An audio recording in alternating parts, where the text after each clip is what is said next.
Good evening, everyone. For those of you in New York City, I hope you were able to enjoy the beautiful weather today. My name is Nicole Milano, and I'm the head of the Medical Center Archives at New York Presbyterian Weill Cornell Medicine. I want to thank you all for joining us today for the Heberden Society, a History of Medicine lecture series held at Weill Cornell Medicine since 1975. Now, before we hear from our speaker, Dr. Andrew Schafer, I do have a few announcements to make. Now, if you enjoyed tonight's talk, I'd invite you to join us for the final Heberden Society lecture this season on Wednesday, April 28th at 5:00 p.m. Eastern Standard Time. Dr. Deirdre Cooper Owens will present on her book, Medical Bondage, Race, Gender, and the Origins of American Gynecology. Registration is free but required for this lecture, and the registration link is already available on our website. A huge thank you goes to Dr. David Wolf, who has generously supported this year's series. Now, if you're interested in the history of the New York Presbyterian Weill Cornell Medical Center, I would invite you to explore the website for our very own Medical Center archives. While this is not an image specifically of Dr. Semmelweis or of hand washing, I thought everyone would enjoy it because it's a related image from our collection showing World War II volunteers testing out gloves.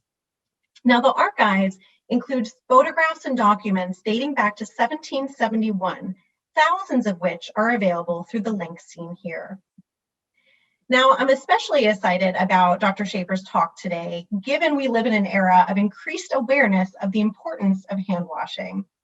We do invite participation in our question and answer section. You'll find a Q&A box at the bottom of your screen where you can enter a question, and we'll get to as many as possible at the end of Dr. Schafer's talk. On that note, I'll now turn the virtual microphone over to a fellow member of the Heberden Society, attending physician at the Hospital for Special Surgery, and a professor of clinical medicine and medical ethics at Weill Cornell Medical College, Dr. Ron McKenzie. So on behalf of the Heberden Society, I welcome all of the attendees to this lecture tonight. I think this is a record. I don't think we've ever had anything like 150 participants. So we're really pleased that everybody's here. Now I'm going to begin by taking credit, full credit for inviting Dr. Schafer to give this talk, as I've heard it before at his 2017 presentation to the American Clinical and Climatological Association. And as you're about to learn, it's really a terrific story. Indeed, my wife, who attended the lecture, thinks it's the best talk she's ever heard. And so much so that she's listening in again tonight. Now, by introduction and just briefly, Dr. Schafer has had, in fact, continues to have a distinguished medical career. His accomplishments, almost too many really to recount. You know, suffice it to say, he served as chairman of the Department of Medicine at the Houston VA Medical Center, the Baylor College of Medicine, the University of Pennsylvania, and the Weill Cornell Medical Center. And to those accomplishments, you can add his contributions to the field of hematology, you know, numerous professional appointments in that clinical domain. And he also serves as the current co-editor of the Cecil Textbook of Medicine. You know, as I was kind of looking at that CV, I thought these were achievements of a near Oslerian dimension, it seems to me. But more broadly, you should know that he's also somewhat of a polymath with other well-developed interests. For instance, I know of his enthusiasm for opera, something that probably needs some satiation at this point. And as you're about to learn, medical history. So Andy, welcome to the Heberden Society, and thanks so much for doing this for us. Let me just put the share screen on here. Okay, so yeah, let me put this one. Okay, so thank you, Nicole and Ron. It's really a great privilege to have the opportunity to address such a distinguished audience. I only wish it could be in person, as I think do all of us. So the very last thing that I ever thought I would do in my career is to write a book. I'm not qualified. I never even took a writing class in college. And all I've ever written in my career has been scientific work and medical research. which requires a highly standardized, conservative, prosaic style, which is intentionally colorless and boring, employing an extremely limited vocabulary by convention. And this is quite the opposite of what is needed to write a novel, even if it's historical fiction. But that's what I did over the last 12 years or so. So I wanted to share with you my unexpected adventures along the way in order to relate to you that even the most inept among us, like me, should find such an experience immensely rewarding. Now, I think it's no coincidence that some of the greatest writers in the world have been physicians.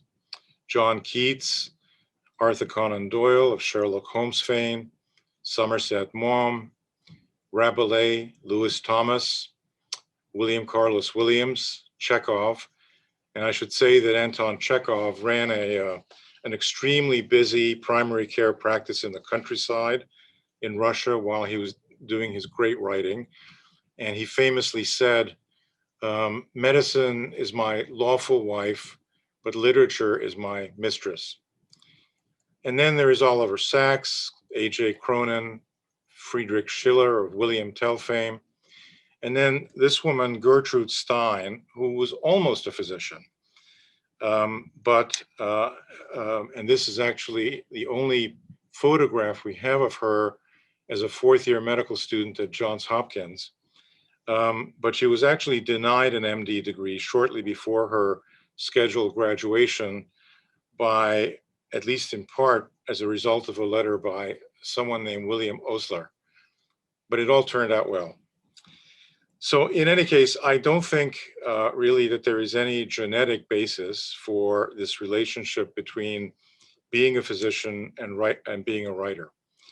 I think all of us physicians, through our training and practice, have had the extraordinary and really humbling privilege of acquiring insights into the human condition that few, if any, other professions allow. So in many ways, we already have the rudiments of the stories and characters we may want to write about in our minds.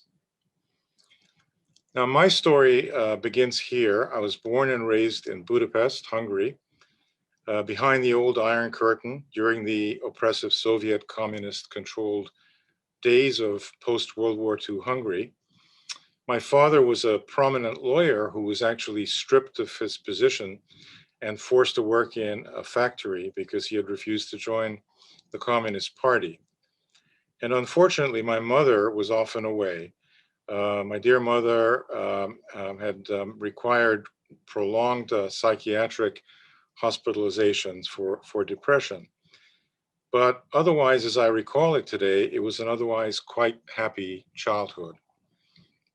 I had a lot of good friends, including these two standing to my left in our favorite park near where my apartment building was. And I'll get back to this later, so keep this slide in mind. So when my mother had to be hospitalized, it was always here at the St. Rochus Hospital. And it was on visits to her at this hospital that my father introduced me to Ignaz Semmelweis, a great Hungarian physician in the mid-19th century, who was for a while the chief of obstetrics at this hospital. But I was first inspired, and this is the old picture of the St. Rochus Hospital, but I was first inspired to become a doctor by this man, Imre Magyar, who was my father's lifelong best friend and was arguably the most prominent physician in Hungary at the time, and internist. And these are his 2-volume textbooks of internal medicine, which he solely authored, which is unusual these days. And I have these on my bookshelf in my office, and they are very cherished. So we often visited him and his family, especially in the summers, in their charming country estate outside Budapest, and I would play with the Magyar children. Now, Imre Magyar was absolutely determined, I think, to turn me into a physician.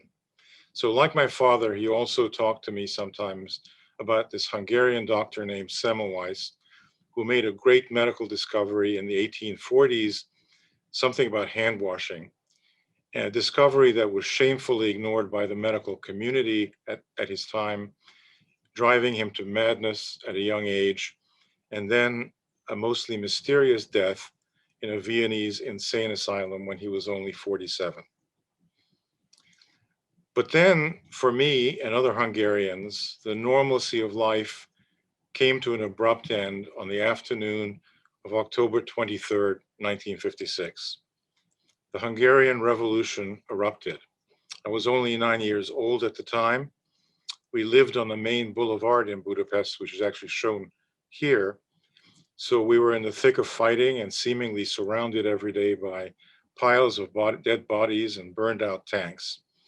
And it actually started, like this picture shows, as a spontaneous uprising by university students and faculty and workers against Soviet rule, leading to an extraordinary 2 weeks, during which there was complete withdrawal of all Russian troops from Hungary. But then they returned with a vengeance, bearing the enormous military might of the Soviet army to brutally put down the revolution, leaving Budapest in complete ruins. My parents and I then escaped from Hungary after the revolution, as many refugees did, crossing a shallow river on the border to Austria. It was something like this, and actually may have been the one. I'm not sure. But we did it in the dead of night with hostile searchlights scanning for escapees. And then we stopped in Vienna on the way to London. And ironically, there in Vienna, I had to be hospitalized overnight because of an acute gastrointestinal illness. I don't remember much of it, but maybe this unexpected delay in Vienna was a premonition of things to come. Then after living and going to school in England for 5 years, we came to America. This is my actual time-honored immigrant picture on shipboard, sailing past the Statue of Liberty, very fashionably dressed, as you can see. And I have to admit that I didn't exactly arrive with the huddled masses yearning to breathe free. But what an indelibly stirring, unbelievable moment this was for a kid like me.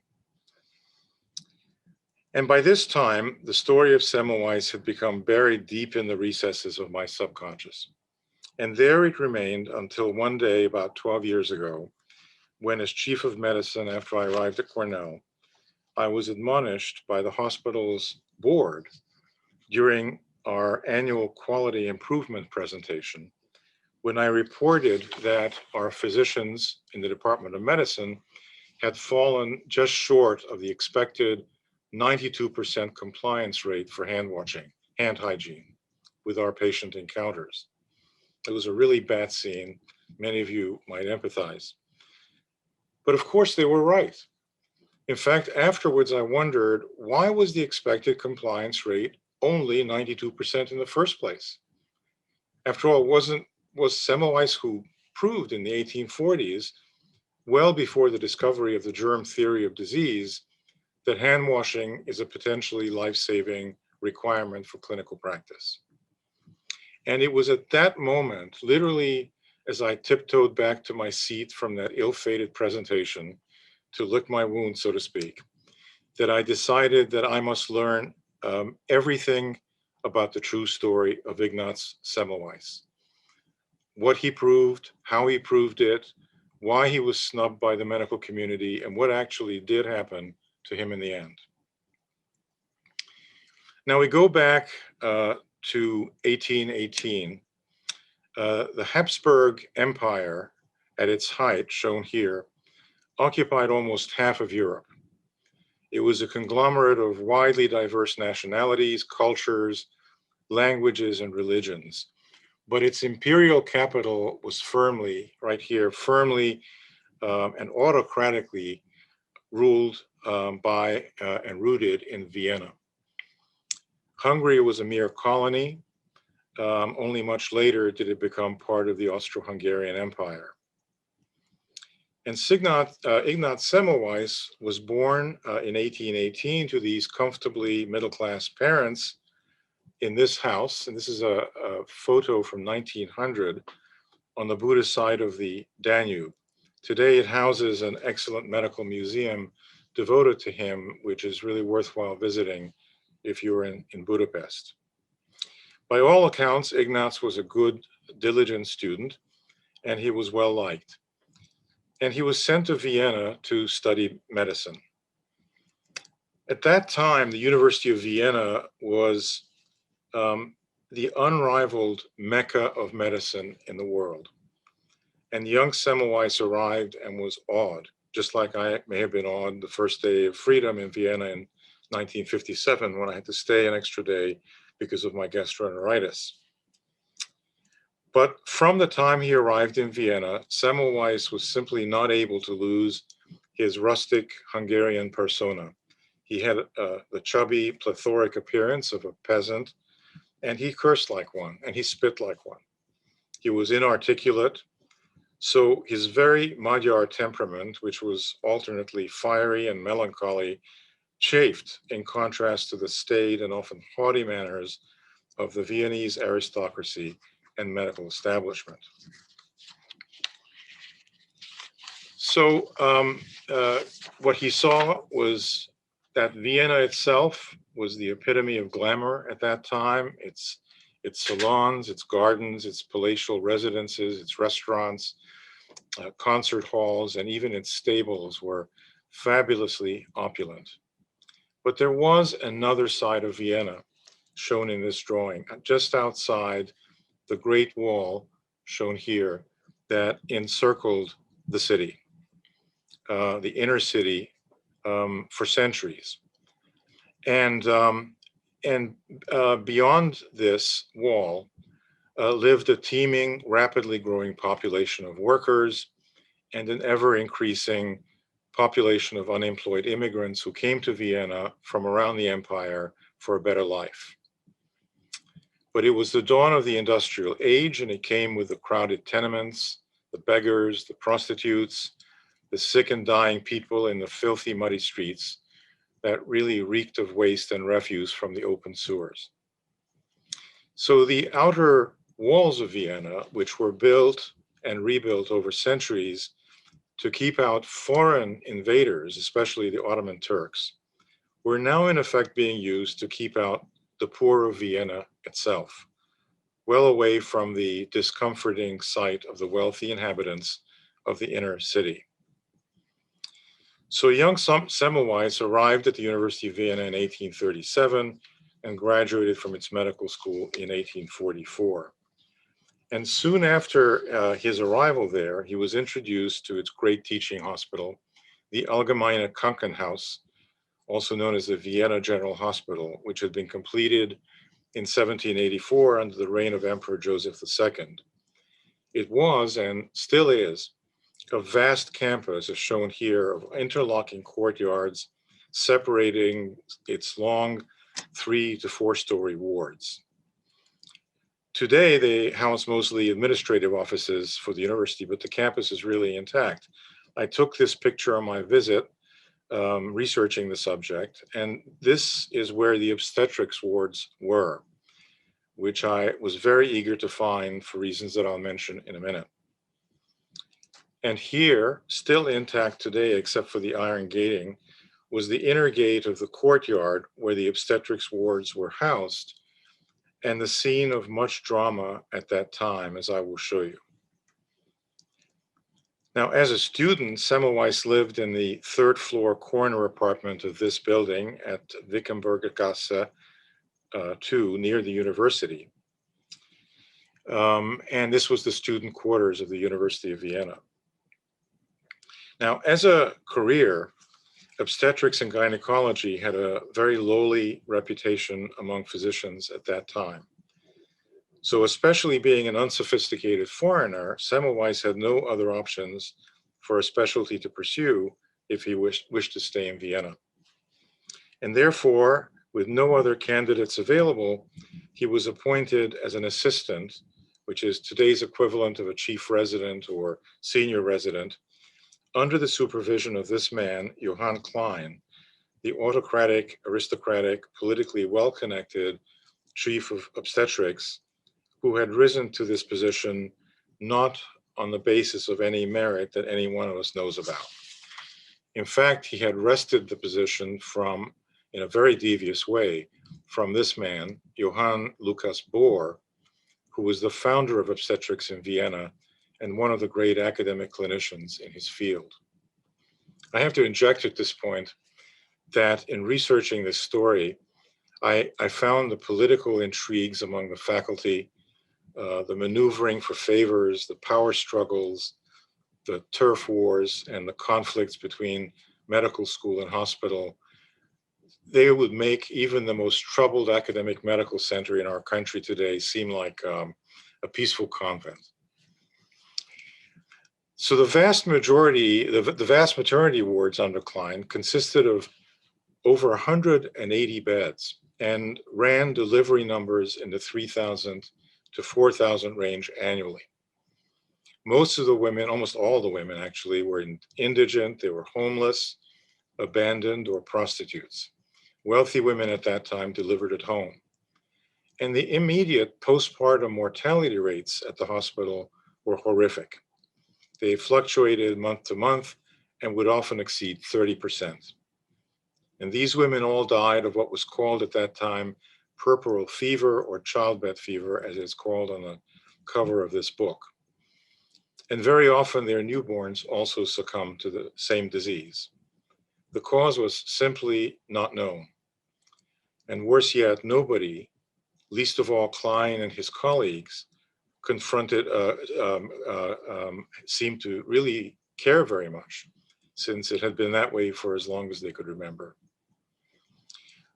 When the appalled and idealistic young trainee Semmelweis confronted his chief, the imperious Klein was offended, and Semmelweis was given a list of over 30 possible causes that Klein had researched as the cause of these deaths. And some of them are here. Things like putrid effluvia, obstructed perspiration, noxious smells. Miasmas were a really big deal in those times. All the way to fear and moral laxity, many of them were prostitutes, and shame for being women who had no husbands, and many others. And as I said, there were about 30 causes. And Semmelweis was told just to mind his own business and keep working hard. But Semmelweis was alarmed at what was going on all around him, and especially by the blatant, undisguised indifference of Klein, his colleagues, and even other trainees to the death rate and to the extraordinary suffering these women had to endure while they were dying of puerperal fever. It was really a gruesome, agonizing death. We know today, of course, that this was what we would call today postpartum sepsis, something that is barely seen now, at least in the Western world, largely because of Semmelweis's discovery. All his boss Klein seemed to be interested in was his own lucrative private practice on the side, which he conducted in an office in a luxurious home on Vienna's most fashionable street, shown here. And in contrast, this was the actual tiny on-call room where Semmelweis worked and slept, if he could, on his many nights on call in the hospital. And the more he appealed to Klein to allow him to help him figure out the cause of the problem, the more Klein grew to resent him. But this was also the dawn of a new Vienna medical school, and there were, in fact, some brilliant younger academic physicians and scientists who had begun to populate its faculty. And the ones who got to know Semmelweis actually admired his inquisitiveness, his work ethic, and his perseverance. One of them was this man, the pathologist Karl Rokitansky. By this time, Rokitansky, on his way to becoming one of the giants of medical history, had already established the foundation of forensic pathology, the discipline for which he made Vienna famous. Its basis was the use of meticulous autopsy examinations as the key to understanding human disease. because what would be found in the dead would be applied to the benefit of the living patients. Under Rokitansky's influence, every single patient who died at the hospital, not just the obstetrical patients, was required to have an autopsy. They were all done here in what was an old converted rifle factory located on the fringe of the medical campus. It's not there now. And every medical student was required to spend considerable time here in dissection and observation. With Rokitansky's mentoring and encouragement, but obviously against Klein's wishes, Semmelweis came here every morning at the crack of dawn to do dissections on the very women who had died of puerperal fever under his care just the day before. And you can imagine, without refrigeration or preservatives like formaldehyde and practically no ventilation in the morgue, I'll just leave it up to your imagination to conjure up what the conditions and the stench must have been like, especially in the summer. And it was here that Semmelweis found the autopsy report of a young pathology assistant who had previously become Semmelweis's friend and confidant, and who had tragically died of fulminant sepsis after being stuck accidentally by the hand by the dirty scalpel of a clumsy medical student. And his autopsy very much resembled what Semmelweis saw in the women he dissected who had died of puerperal fever, with some obvious differences, of course. And the bell rang in his head. Semmelweis was now practically implacable in needing to intervene somehow. But he had to have the mortality data to begin the work, and he was denied access despite every effort he made. He did, however, somehow manage to obtain this kind of information, which shows, and this is from Semmelweis's book, it shows that compared to elsewhere in Europe, in this graph, the blue curve here shows the puerperal fever mortality from Dublin going all the way back to 1784.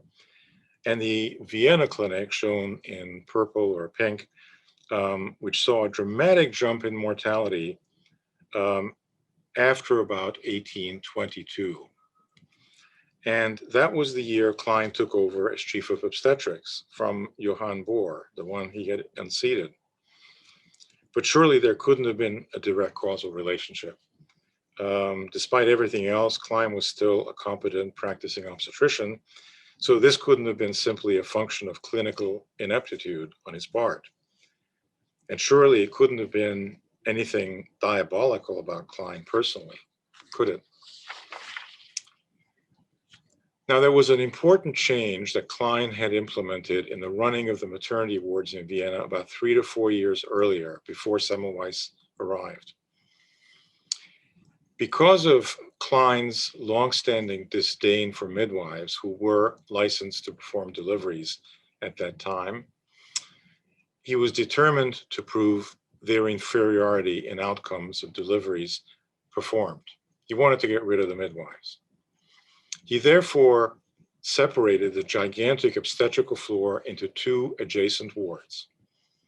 The first was called, the so-called First Division, was to become the elite academic teaching service where medical students and full-time faculty obstetricians would do all the deliveries. The second division, the non-teaching service, would be staffed exclusively by midwives with very minimal faculty oversight. The 2 wards were physically comparable in size and configuration and were situated right next to each other. And the 2 services would simply alternate days for all admissions. So Klein actually may have inadvertently created the first ever randomized double-blind controlled study, as far as I can see. But comparisons of outcome between the 2 services were practically impossible for Semmelweis to obtain. And then something fortunate happened. The hospital's administration was finally compelled by political pressure and public outcry in 1847 to commission an outside review group of civic leaders to investigate what was now a public scandal. According to newspapers, and I've read some of these and tried to translate them, things had gotten so bad that many women were actually choosing to deliver their babies literally in the streets, rather than being forced to go to the hospital, from which they knew they had about a 1 in 3 chance of not coming out alive. At the gate of the maternity courtyard that I showed you a little earlier, there were reportedly heart-wrenching scenes of women in labor being dragged through the ground while clinging to the posts in desperation to stay outside. And here were the startling data that emerged from that site visit. They couldn't be kept secret anymore. These numbers were taken directly from Semmelweis's own book. Since the separation of the two divisions in 1841, shown here at the beginning of the curves, the annual mortality rates were markedly higher, shown here in the purple curve, in the first division, in the elite teaching service. Surely this must have been a mistake, but it wasn't. In fact, it was worse than this. It turned out later that whenever a woman developed puerperal fever, which almost invariably ended up in death, Klein would routinely transfer them off the wards, the obstetric wards, while they were still alive, to general medicine wards, where their mortality rates would not affect the obstetrical ward data. So it was much worse than this. So finally, Semmelweis had the breakthrough clue that he'd been looking for. And he began to painstakingly look at all the possible variables that could account for this difference in death rates between the two wards. Nothing could be dismissed as a possibility. No stone could be unturned, as Rokitansky had taught him. So he drew up these lists, as you can see here, and none of them were different. And the only consistent difference between the two divisions was who was doing the deliveries. It was medical students and faculty obstetricians, not midwives. The midwives in the second division were not allowed to do autopsies. They could practice their deliveries only on these colorful wax models, which you can still see today.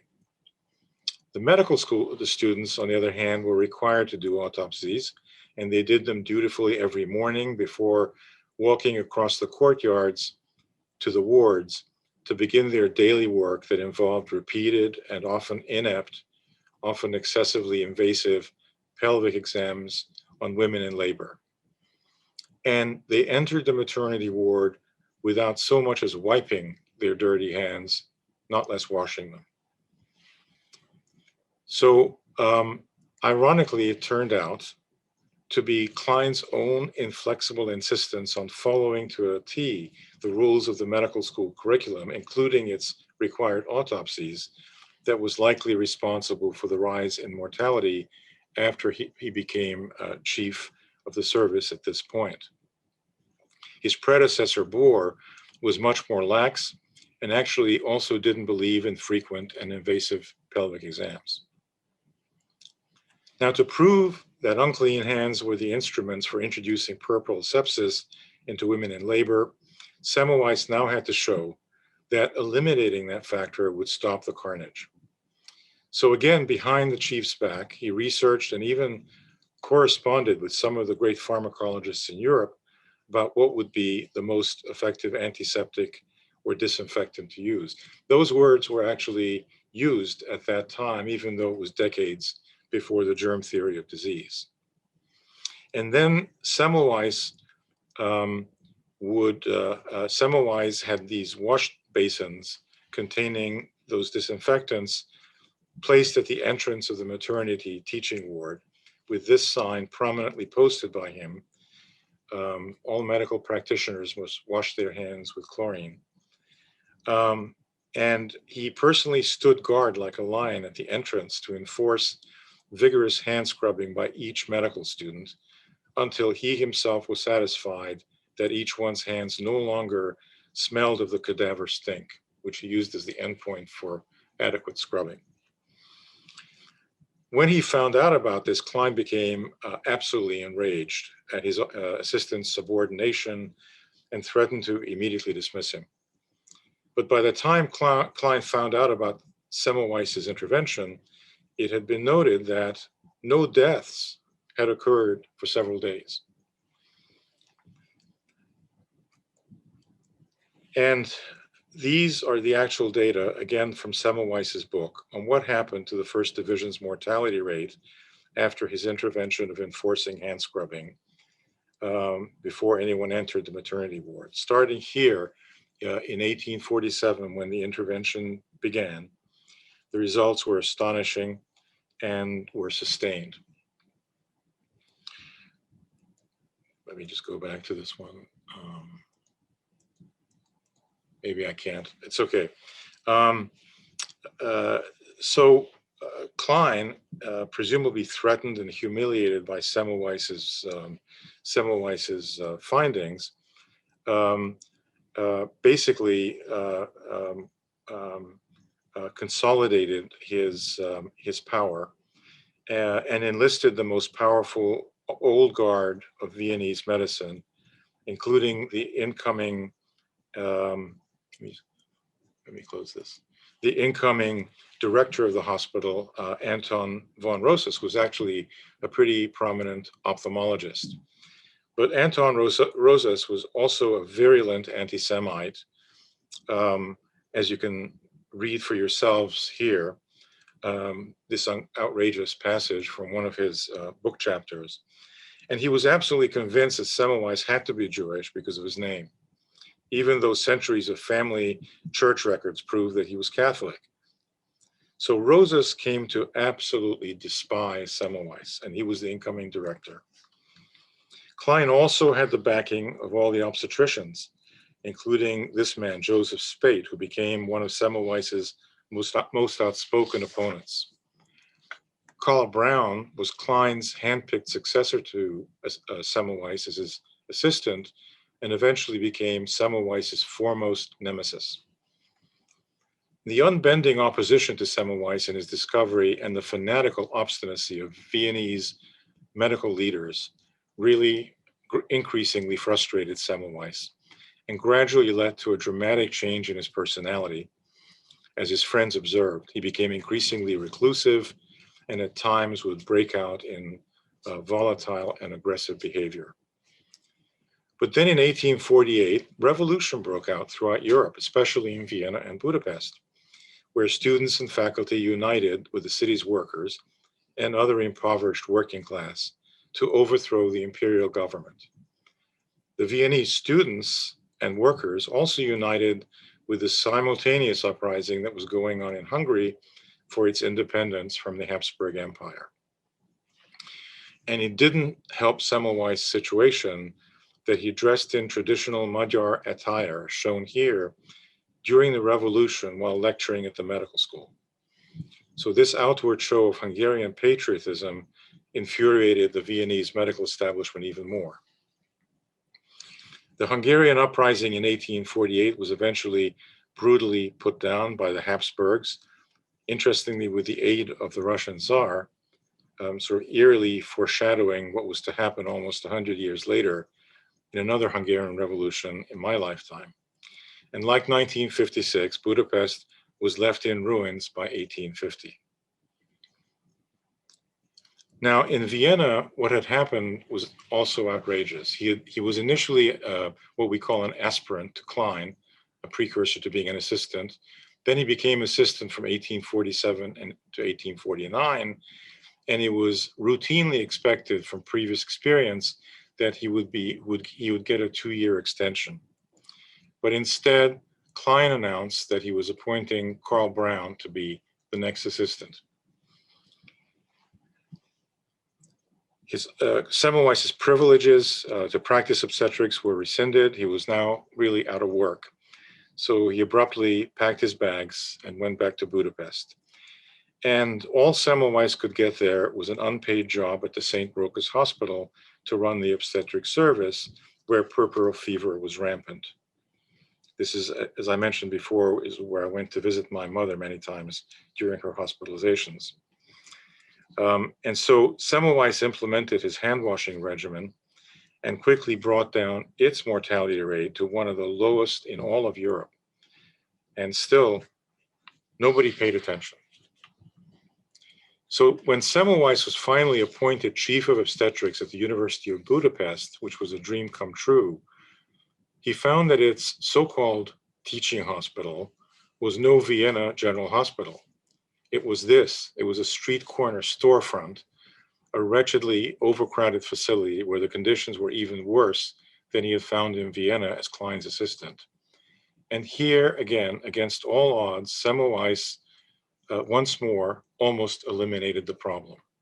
He even finally published his definitive book on his research. And yet his findings, as incontrovertible as they were, failed to gain acceptance by most obstetricians in Europe. Nobody seemed to be listening. He felt blackballed, and in fact, his personality in Budapest continued to deteriorate. His behavior became alarmingly erratic, and even those closest to him felt that he was going insane. At the age of 47, no longer functioning rationally, he was committed to this insane asylum in Vienna, to which he was transported back there in a ruse, thinking that he was being actually taken to a German spa for vacation and relaxation. And within 2 weeks of admission here, he was dead. He was buried in an essentially pauper grave in the Schmelz cemetery in a godforsaken slum outside Vienna. I went to visit it. And as you can tell from this graffiti in the background, this is not a place any of you should want to visit in Vienna, as I did, taking a taxi there and not being able to find one for return. And it is known that only 5 people came to Semmelweis's funeral, lending an even more mystery to his death. This is the episode that starts my book. The men there were his medical school roommate and lifelong best friend, who came back from Budapest, and his mentor, Rakitansky, both of them understandable mourners. But also his former enemy, Spate, was there, presumably as a gesture of remorse, since a year earlier he had published and publicly renounced his opposition to Semmelweis. And finally, Carl Brown, his lifelong adversary, and Brown's younger brother, also despised Semmelweis, were there.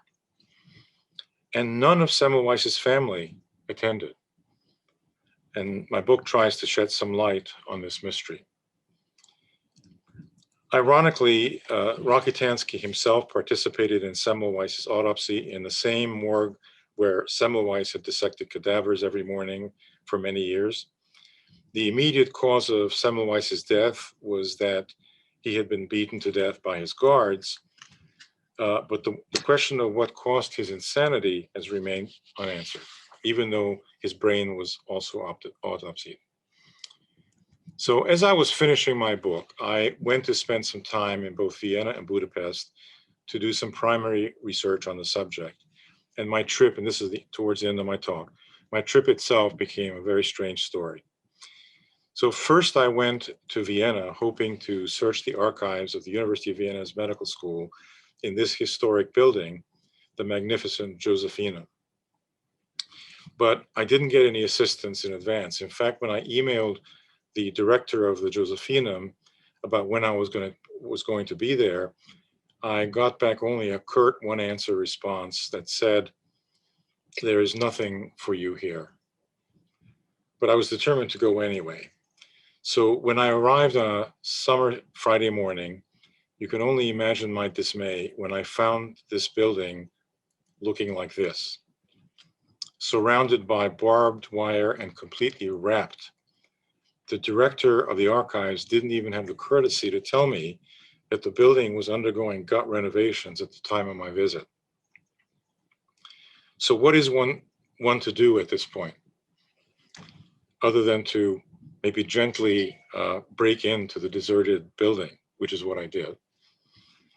The doors were locked, of course, but through means that I really can't tell you because of fear of criminal prosecution, I did manage to find my way inside through a small door in the back, and I took these pictures along the way because I didn't think anyone would believe me, through the dark scaffolding and up the dark stairs.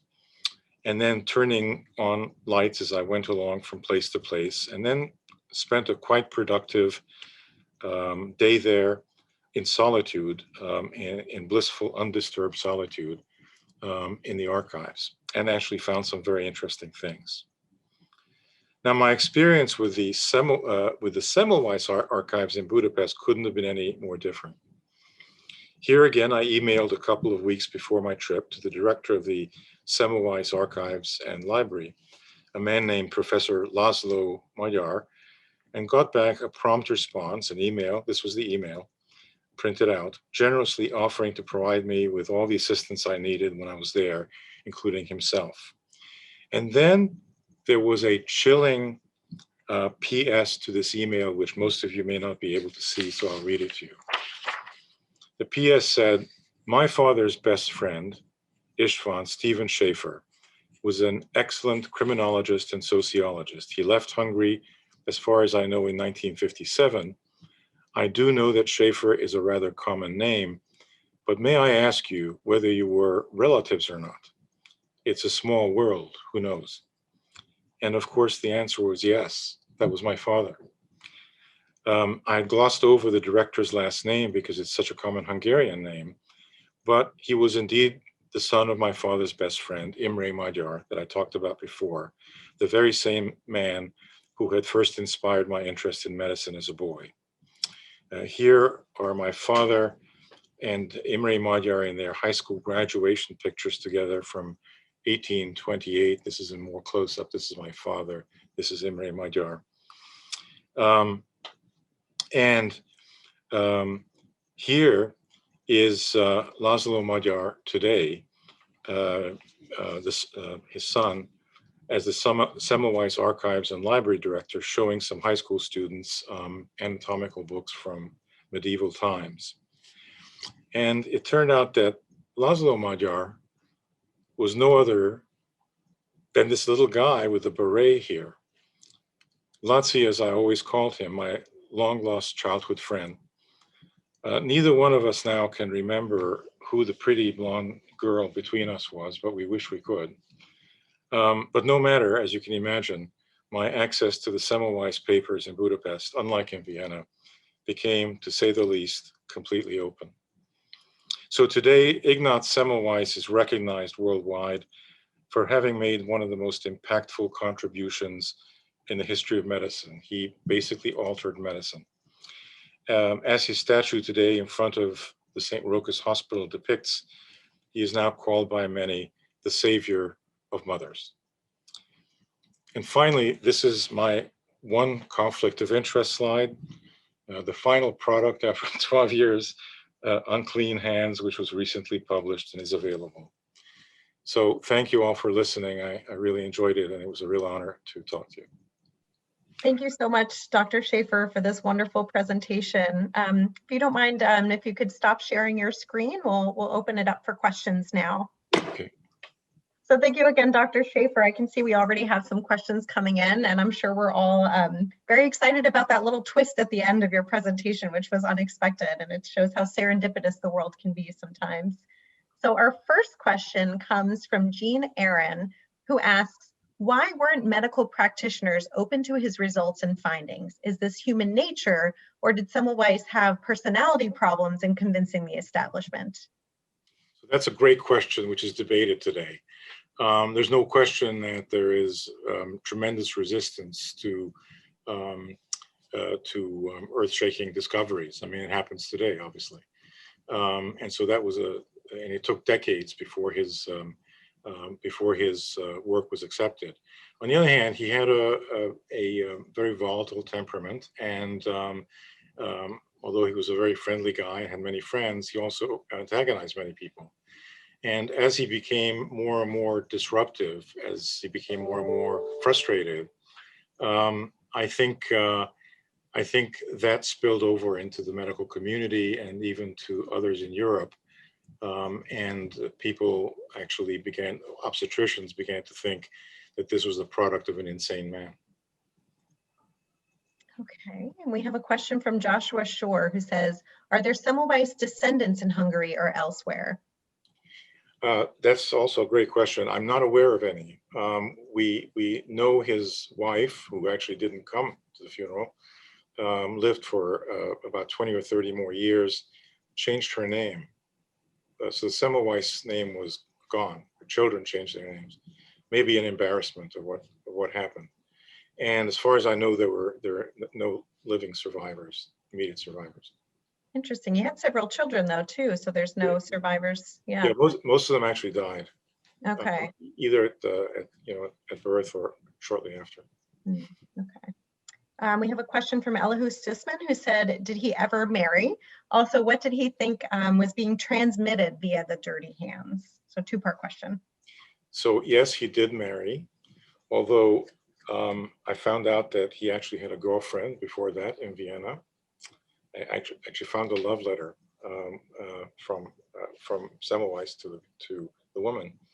But he married a very wealthy woman who was very, very faithful to him and very protective while he was living.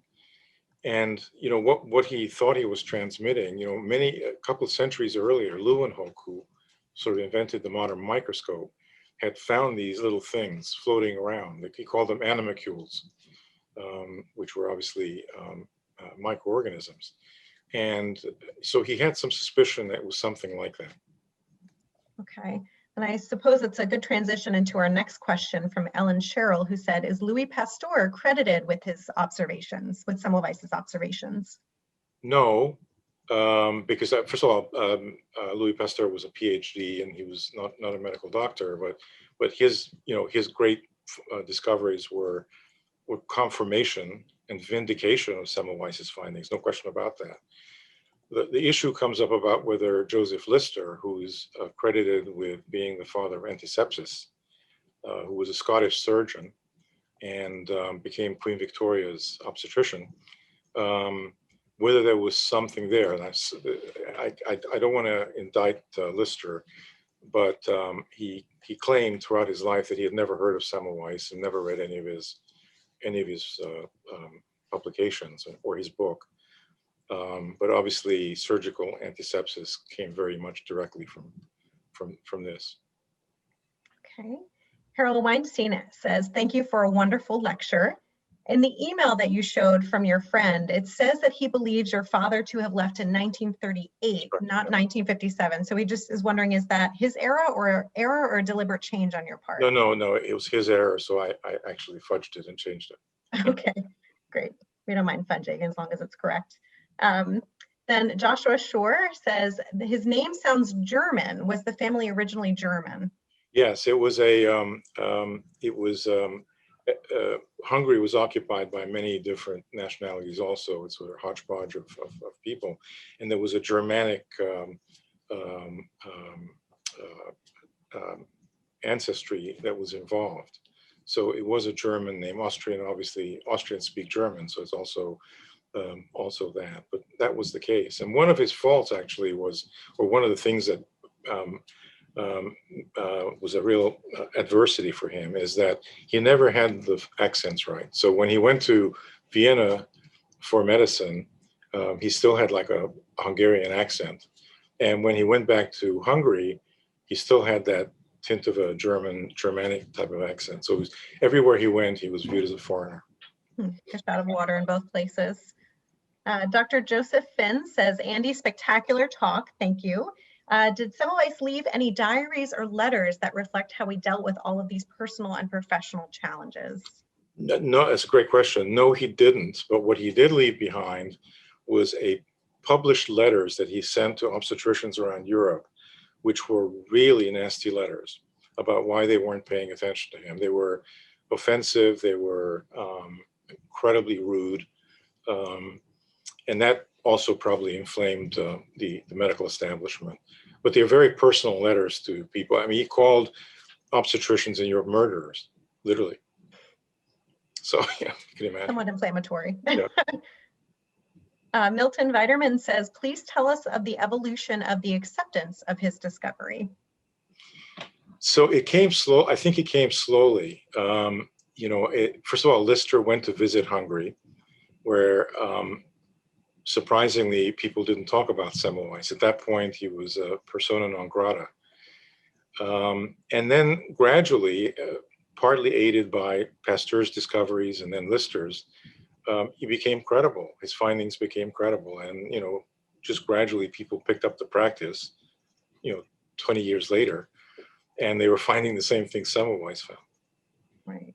I'd imagine as germ theory became a little bit more accepted, his started to catch on a little more. Elaine Larson mentions the 3 hypotheses that I have heard about his death are tertiary sepsis, dying of puerperal sepsis, and being beaten to death by the asylum staff. What is your take?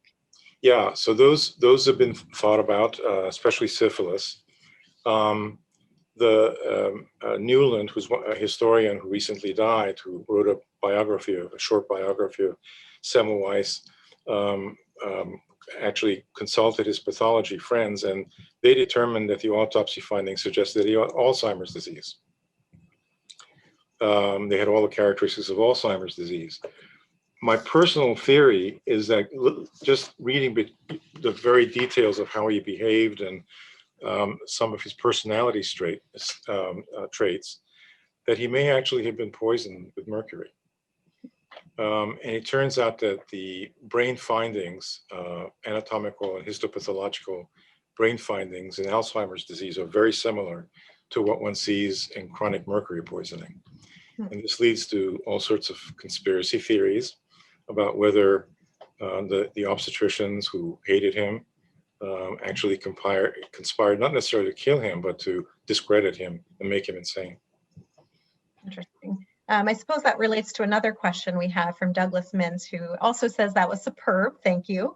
What were the chemicals used for antisepsis around that time, and do you know why? You mentioned he used chlorine. I believe Lister used carbolic acid. Right. So he mostly used chlorinated lime. But whether or not he also used mercury, it's not documented. But you have to remember that Van Swieten, who was the founder, a Dutchman who was the founder of University of Vienna's medical school a couple of hundred years earlier, and was the personal physician to the Empress Maria Theresa, one of the greats, actually developed a mercury solution, which later became known as Van Swieten's liqueur, for syphilis, which contained mercury chloride, bichloride of mercury. So it was very embedded in the University of Vienna as something that was used. Okay. I think we have time for a few more questions. So Steve Novak says, Oliver Wendell Holmes Sr. wrote a similar treatise about the same time that came to the same conclusion. Is there any connection or just a coincidence? No, that's absolutely correct. And it has to be recognized he did. I believe an article in the New England Journal of Medicine, what is now the New England Journal of Medicine. They were truly not communicating with each other. There was nothing like what we have today, obviously. And there's absolutely no evidence that either one knew the other or read the other's writings. Interesting. Okay, we have one more question. Dr. Alan Gabowski asks, the issue of whether or not he was Jewish seems itself to have been controversial. Has that been conclusively nailed down? Yeah, that he was not. His ancestry dates back to many, many generations, and the Catholic Church has records. Okay, and I think we can squeeze in one more from Harold Weinstein. One of my PhD mentors was a Hungarian physicist who fled in 1956. He had been a professor at Semmelweis University. Is that named for the same person? I never asked him. Yes, so Semmelweis, the medical school is obviously named after him, but then, when his fame really became recognized, the actual university, the main university of Budapest, has been named Semmelweis University. Okay. So it has everything a university has. Great. Well, Dr. Schafer, thank you so much for this wonderful talk today. We would encourage people to go buy your book to learn more about this intriguing story. We did record today's lecture, which we will be sending out via email along with the registration link for our next Heberden Society lecture. And if all of you have not heard this enough in the past year, don't forget to wash your hands today. Everyone have a good evening. Thank you.